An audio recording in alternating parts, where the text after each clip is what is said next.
How you doing, sir? How you doing? I've been a lot better. I'm kind of on hard times right now. My wife passed away in her sleep a couple months ago. We were married for 33 years. We have 6 sons. They're all grown, thank God. But yeah, I'm having a little bit of a hard time. After it happened, I basically had a breakdown. Oh, did you? Wait, how old are you? And I'm 53. 53, and your name? My name's Clyde. Clyde, 53. Did you come from a 2-parent household? Yes, ma'am. You did, mom and dad? Yes, ma'am. And how was it growing up? Fantastic. Dream. Stepford. Oh, You know, really? everything, white picket fence, 2-story house, corner lot, beautiful. Okay. Couldn't ask for a better life. So what side of town? Well, in 2017, my wife's father, who lived in Stockbridge, he passed away from cancer. Oh, wow. He Sorry. left her his house, but we lived in Pennsylvania.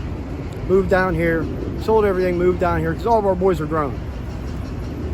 Long story short, a year and a half after we moved down here, our house blew up. Oh, wow. Gas company did a few things, and anyway, my wife passed away a couple months ago. Everything was in her name. So after that, everything kind of just went away. But Because you didn't have the income to maintain it? no, it blew up. It was destroyed. Oh, but she didn't die. No, she didn't die then. She Right. died. She died February. February. Yeah, so where you guys were staying in February, when she passed away, you didn't have the income to maintain it? We weren't in there. We weren't in it in February. It blew up at the end of 19. Okay. September 2019, the house blew up. Okay. And then right before your wife passed, you guys were living in an apartment? No, we had a camper over in Old Mountain View, over by Conley and Old Dixie. Okay. It used to be a neighborhood, a big city, but years ago, back in the 80s, they disbanded it. And I know a guy that owns a piece of property down there, and he gave me proxy rights to it. We were staying down there in a camper, had a 22-foot camper. Everything was great.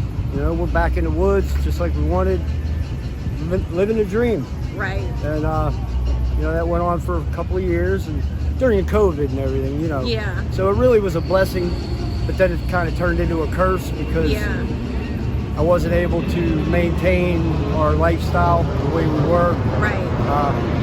Subsequently, she passed away. She was only 49 years old.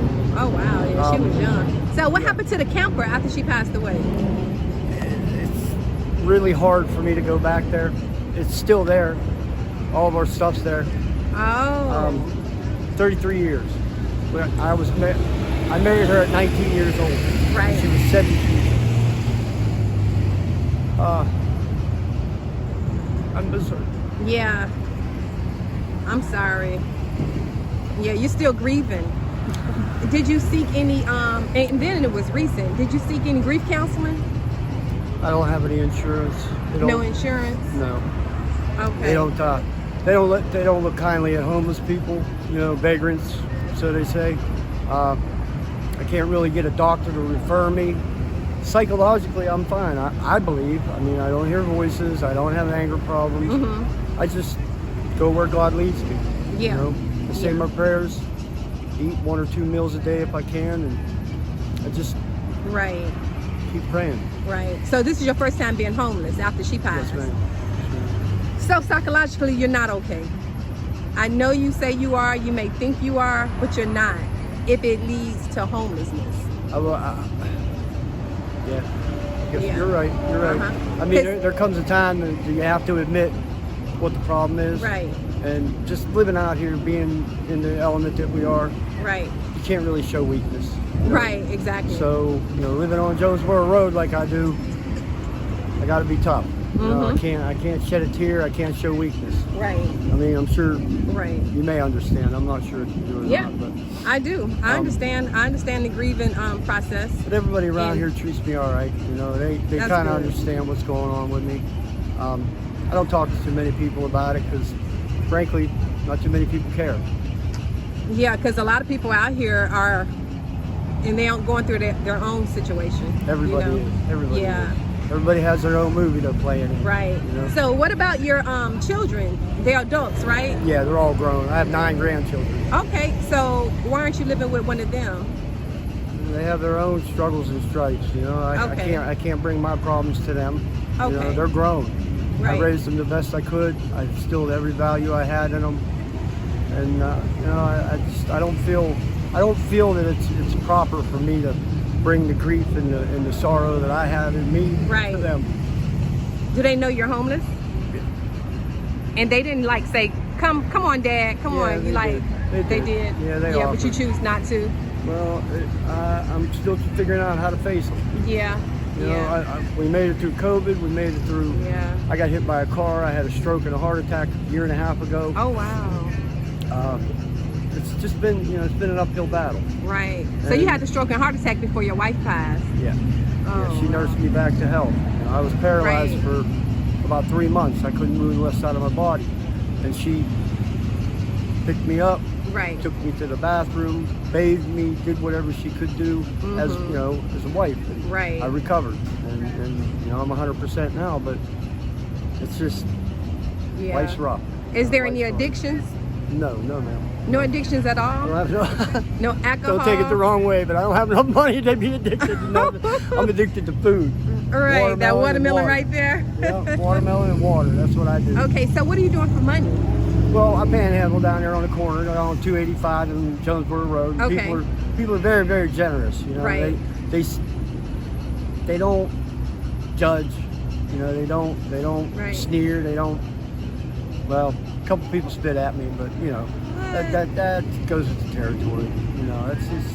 Oh my God. Some people think that it's just, you should just pull your boots up and move on. Right, right, I was with my wife longer than I was alone.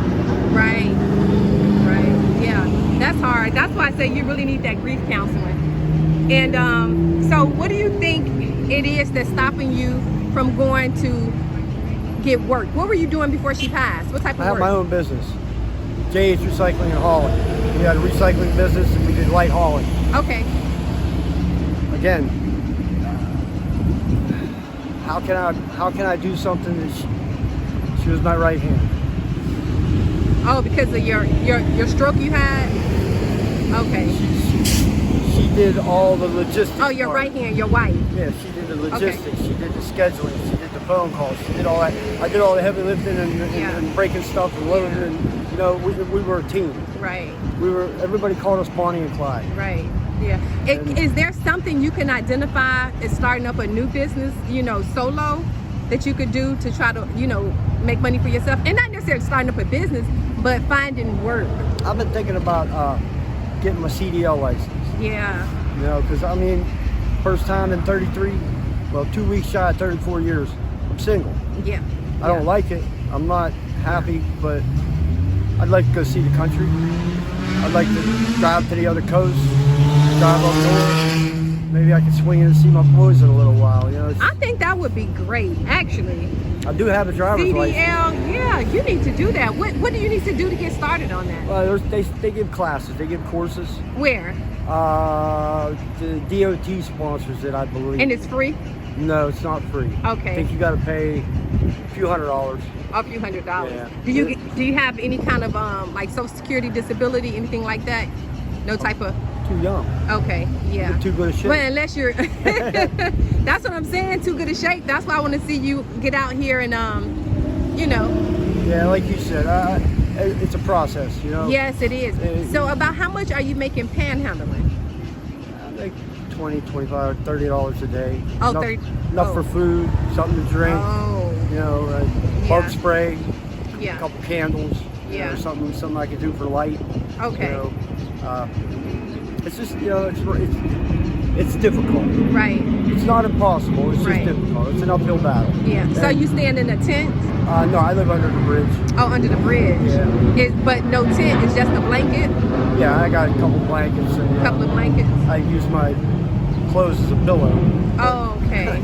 Yeah, Okay. like I said, there's a lot of people that have it a lot worse than I do. Right. A lot worse. you Right. know? And even in my situation, Mhm. when I see somebody struggling, I try to help the best I can. Right. You know, if I have $2, I'll give somebody one. Right. If they need a shirt, I'll give them mine. Right. Oh, that's You know, awesome. It's all about just being human. you know, Right. just- Because we all human. You know, we're all one paycheck away from being homeless. Yes, ma'am. We all are. It's I mean, I could lose my 9 to 5 It's scary. right now today, you know. It's scary. Yeah, it is scary. And I hear that from a lot of people. Yeah. A lot of people pull up, hand me $1 and say, you know what, I'm one paycheck away from you right where you're at. Right, And exactly. That's really sad, you know, in the world that we live in, the way that this economy is, and the way everything is. Right. It's sad. It is. It's stable people that have lives and children and a Right. good job, they have to be scared and nervous about it's just gone. Right. You know, Yeah. There's no excuse. There's no severance. There's no, well, this is the reason why. It's just gone. You know, companies shut down every day. Yeah. New ones start up. But when you go with a new company, you're at the bottom of the ladder. Right. You know, you have no seniority. You have no time in. You know. Right. And it's scary for a lot of people. It is. Let me ask you. I'm stuck on the CDLs, and I know you said it takes a few $100s for that, right? Yeah. And panhandling is not going to get it. Panhandling is going to be enough to, like you say, eat. It'll take a for long that day. time. So is there another hustle, you know, that you could come up with to earn extra money? Not out here. And then another thing is, should you have too much money on you, you're likely to get Oh, no, robbed. yeah, Yeah. I got a couple of friends around here, you know, people Okay. that kind of look out for me. Yeah. Because don't take it the wrong way, but I am the white boy on Jonesboro Road. Okay. So, you know, it's like Right. sometimes people get weird about that. I don't get weird about that. I grew up in a small town in Pennsylvania, Smithton, PA, 400 people in the whole town. Okay. You know, I didn't know nothing about that kind of thing my whole life. Right. You know, when I moved down here, it was a culture shock. Right. It really was, you know. It Yeah. really opened my eyes to a lot of things. Yeah. Like I said, me and my wife, we had a good life. You know, we were in love. Yeah. My condolences to you again, but I want us to keep in touch because I definitely want to try to bounce some ideas off your head about how, you know, we could go about getting those CDL license. You know, even doing some research to see if there's any free courses available. You know. Well, I went to the DOT, the Driver's License Center. Yeah. I got a CDL. Well, you know, your driver's manual book. There's a CDL book. Yeah. You have to study that, and then you have to go back, register for the course. Right. And it's like a 3 or 4 day course. Okay. Yeah, they give you all the details about your checklist and what's required of you and how you go about it. You know, your logs and all that. And it's a lot. There's a lot of technical stuff involved with it. It's not just getting in a truck and Right. drive. It's not that easy. Okay. And then you have to find a company that's willing to go with the rookie driver. You know, because you can't buy a truck. They're $200,000. Right. I know that some truck drivers drive with other people. They're like team drivers, I think. Co-driver, yeah. Yeah. Yeah, well, that way they can run 16 hours a day. One guy drives 8, logs out. The other guy takes over and drives 8 more, logs out. Yeah. Then wherever you're at, you got to stop. Right. So most trucks have GPS on them now. Right. So they can tell if you're moving or not. Yeah. All right. Well, I'm going to keep in contact. You have a phone number? Do you have a phone? I don't keep a phone. You don't have a phone? Because I was going to give you my number. I'm going to give you my number anyway. Just in case. Just call me. We can touch bases, and I want to do an update on you, see how everything is going, okay? I'd be happy to. Thank you. Thank you. Bye, folks.